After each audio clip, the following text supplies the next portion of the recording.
دوستو، سلام مسنون۔ جیسا کہ آپ جانتے ہیں، اسلام میں عملیات کی کوئی حیثیت نہیں ہے۔ مختلف نام سے یہ کام کیا جاتا ہے۔ کہیں بلیک میجک کہتے ہیں اور انگریزی میں اسے سارسری کہتے ہیں، تمل میں شونیم۔ ہر جگہ ایسے لوگ ہوتے ہیں جو اس کام میں مبتلا ہے، لوگوں کی آنکھوں میں دھول جھونکتے ہیں اور جانکاری نہیں رکھنے والے اور جن کو خدا کے سوا اس قسم کے لوگوں پر اعتماد ہے، وہ ان کے جال میں آ جاتے ہیں، پھنس جاتے ہیں، اور یہ لوگ اپنا بیپار بڑے زور سے کرتے ہیں۔ مگر مسلمان کیسے خدا کے سوا ان باتوں میں ایمان رکھے گا؟ یہ سوچنے کی بات ہے۔ کیا غیب کی باتوں کا خدا کے سوا کسی اور کو علم ہو سکتا ہے؟ ایسا ماننا کیا دین کے ساتھ دھوکہ کرنا نہیں ہے؟ غیب کی باتوں کو جاننے والا صرف اللہ ہوتا ہے۔ اس کے علاوہ گھر بیٹھے کوئی کسی کا بگاڑ نہیں کر سکتا، یہ ناممکن ہے۔ اگر اس طرح کر سکتا ہے تو دنیا میں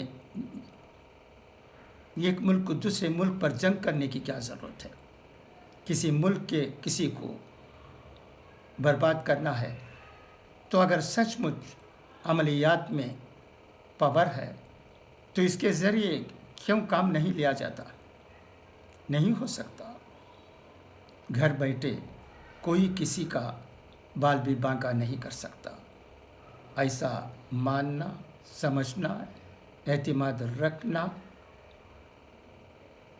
دین کے ساتھ دھوکہ ہے۔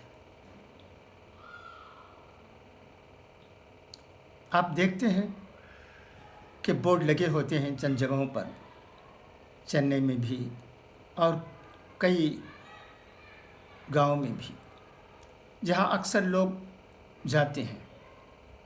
وہاں رہنے والے جن کو ہم عامل کہتے ہیں، ان کے پاس پہنچتے ہیں اور کہتے ہیں کہ مجھے تکلیف ہے، پیٹ میں درد ہے، یہ تکلیف دور ہوتی ہی نہیں۔ تو پیٹ میں درد ہے تو آپ سوچئے ہمیں کہاں جانا چاہیے؟ ڈاکٹر کے پاس یا حکیم کے پاس جانا چاہیے جو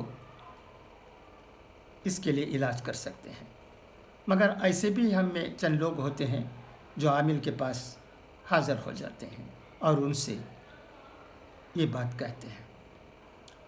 ان عاملوں کو یا تمل میں کیا کہیں گے، شونیکاررگڑک، ایسے لوگوں کی ضرورت ہے۔ ان سے ہی وہ کماتے ہیں، پیسے بٹورتے ہیں۔ کئی لوگ ایسے ہیں جو ہزاروں میں لیتے ہیں، غریبوں کو بھی نہیں چھوڑتے۔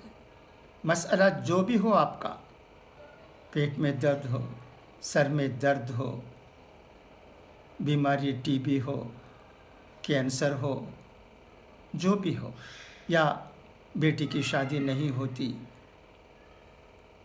یا کہیں دشمنی ہے کسی رشتہ دار کے درمیان،